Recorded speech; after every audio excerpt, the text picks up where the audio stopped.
அனைவருக்கும் மகிழ்ச்சியான வணக்கம். இந்த பதிவில் சந்திப்பது மிக்க மகிழ்ச்சி. இன்றைக்கி ஞாயிற்றுக்கிழமை நம்ம என்ன பண்ணிகிட்ருக்கோம் அப்படின்னா, இது வந்து நாவல் பழம்.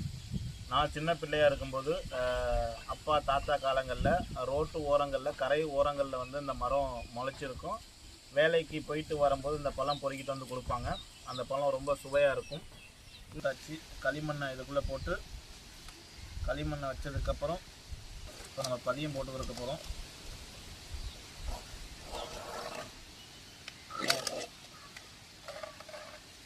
நவாப்பழம் விதை இதில் ரெண்டு போட்டு முளைக்க வச்சு தான். அதிகமாக வேணாம், 2 போட்டால் போதும். பார்த்தீங்களா?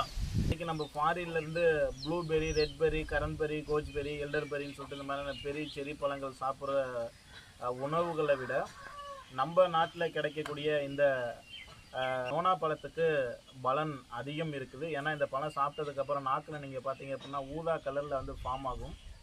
அது வந்து ப்ரிசர்விட்டால் அப்படிங்கக்கூடிய ஒரு வகையான பொருள் இருக்குது. அது வந்து கேன்சர் செல்லை அழிக்கக்கூடிய தன்மை அதில் இருக்குது. அப்படியாப்பட்ட சூழலில் இன்றைக்கி இந்த பழங்கள்லாம் காசு கொடுத்து வாங்கி சாப்பிட்ற சூழ்நிலைக்கு தள்ளப்பட்டிருக்கு.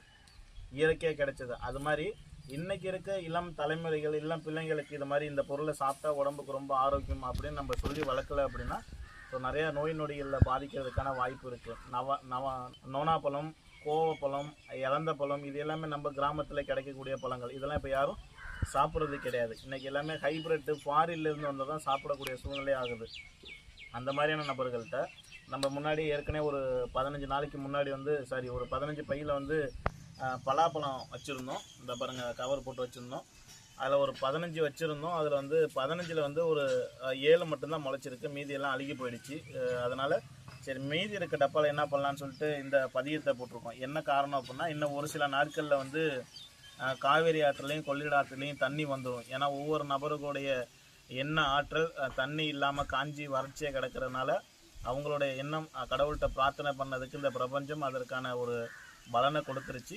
மழை மூலியமாக, மேற்கு தொடர்ச்சி மழை மூலியமாக, மழை பொழிவதன் மூலியமாக அணைகளுடைய நீர்மட்டம் உயர்ந்திருக்கு. அதனால் உபரி நீர்களை திறந்து விடுவதன் மூலயமா ஆற்றுகளில் தண்ணி வரும்போது கரை ஓரங்களில் இது மாதிரியான நோனாப்பழம், இலந்த பழம், நாவல் பழம் இது மாதிரி வைக்கும் பொழுது அடுத்த தலைமுறைகள் பறித்து சாப்பிட்றதுக்கான சூழ்நிலையாகும். இல்லை அப்படின்னா இந்த பழத்தையும் காசு கொடுத்து வாங்குகிற சூழ்நிலைக்கு தள்ளப்படும். அதனால் இயற்கையாக கிடைக்கக்கூடிய பொருளை இயற்கையாக கிடைச்சா தான் அது நல்லா இருக்குங்கிறதுனால நம்ம வீட்டில் இருக்கும்போது இதை பதியம் போடுறோம்.